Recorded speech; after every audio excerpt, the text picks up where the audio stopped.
A Gênese. Allan Kardec. Capítulo 6. Uranografia geral. As estrelas fixas. Item 37. As estrelas que chamamos fixas e que constelam os dois hemisférios do firmamento não são isentas de toda atração exterior, como geralmente se supõe.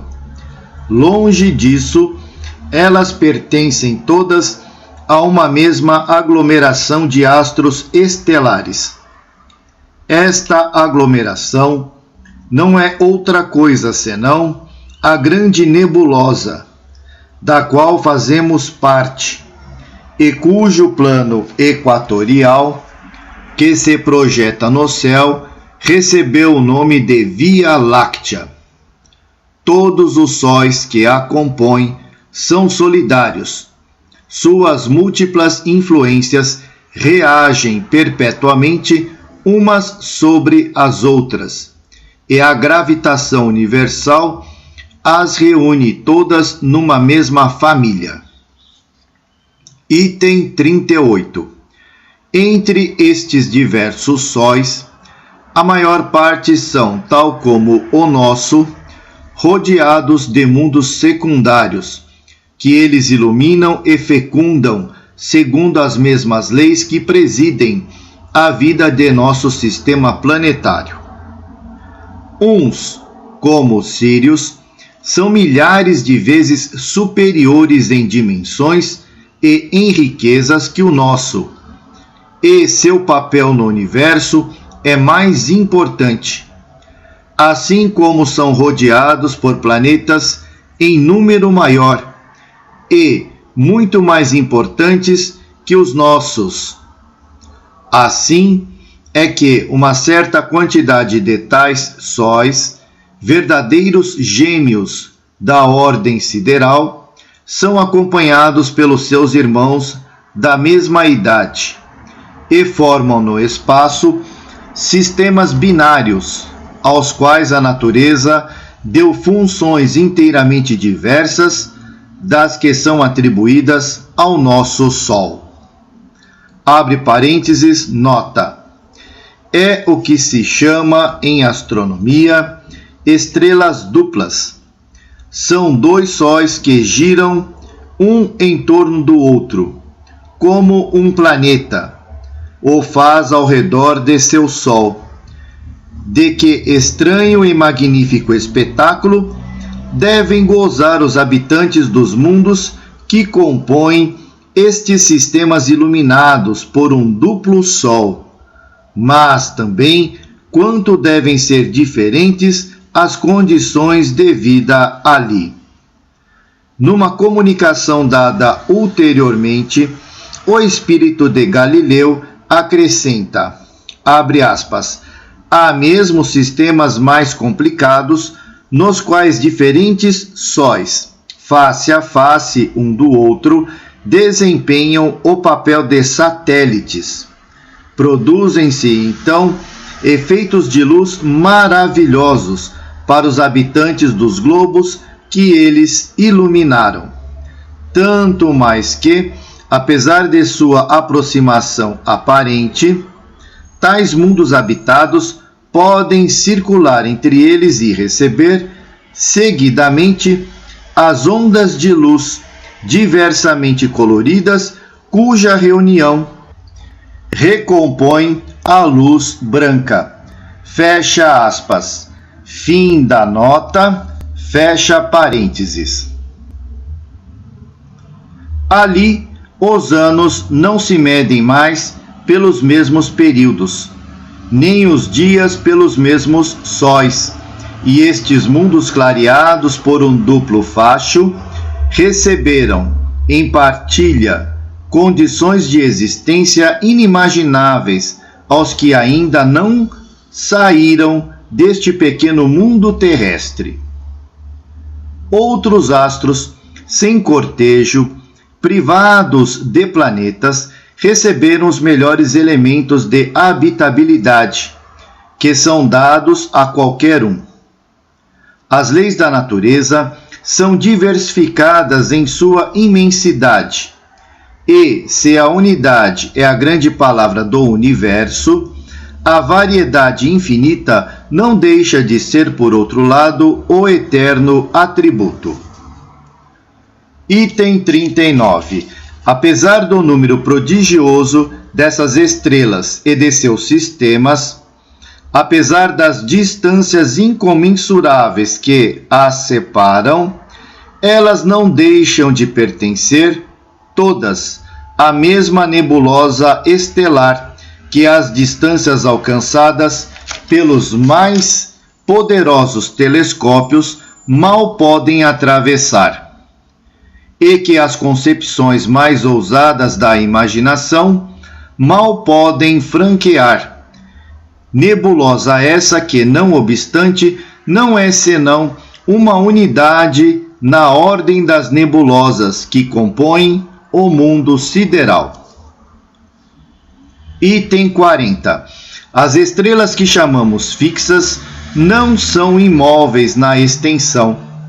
As constelações que figuramos na abóboda do firmamento não são criações reais. A distância da Terra e a perspectiva sob a qual é medido o universo, a partir deste ponto, são as duas causas desta dupla ilusão de ótica.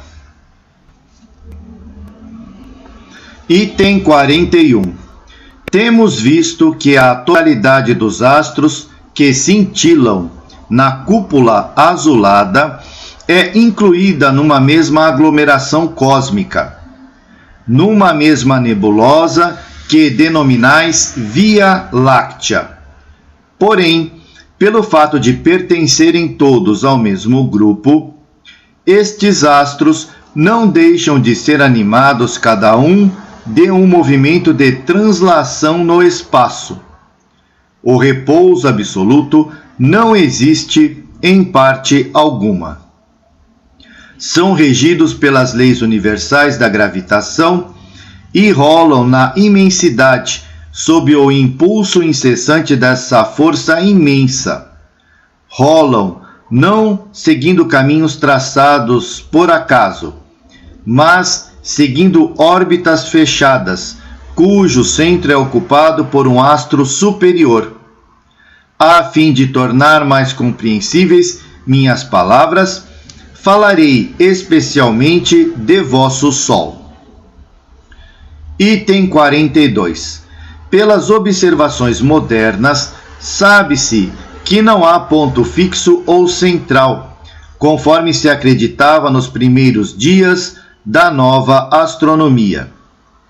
Sabe-se, porém, que o Sol se move pelo espaço, arrastando seu vasto sistema de planetas, satélites e cometas. Ora, este caminho não é fortuito e não vai errando nos vazios infinitos. Se extraviar em algum lugar longe das regiões que lhe foram designadas. Não, sua órbita é medida e de modo concorrente com outros sóis da mesma ordem que ele, cada um deles rodeado de um certo número de terras habitadas, gravita em torno de um Sol central. Seu movimento de gravitação, do mesmo modo que os dos sóis, seus irmãos, é inapreciável a observações anuais, pois períodos seculares em grande número mal serviriam para marcar o tempo de um desses anos siderais. Item 43. O Sol central de que acabamos de falar é em si mesmo um globo secundário, em relação a um outro mais importante ainda, em redor do qual ele perpetua uma marcha lenta e compassada, em companhia de outros sóis da mesma ordem. Poderíamos constatar esta subordinação sucessiva de uns sóis para outros, até que nossa imaginação ficasse cansada de escalar uma tal hierarquia.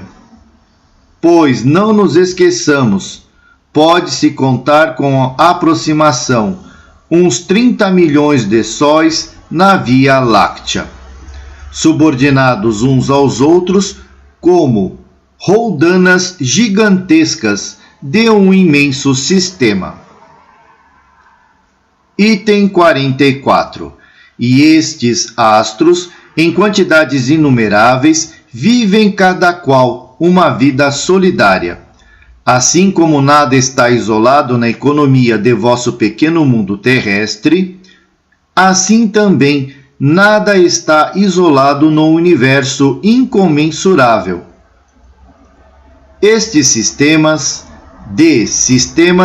pareceriam de longe, ao olhar investigador do filósofo, que pudesse abarcar o quadro desenvolvido pelo espaço e pelo tempo, uma poeira de pérolas de ouro levantada em turbilhão pelo sopro divino que faz voar os mundos siderais nos céus, como grãos de areia nas ondulações do deserto. Não há imobilidade, nem silêncio, nem noite.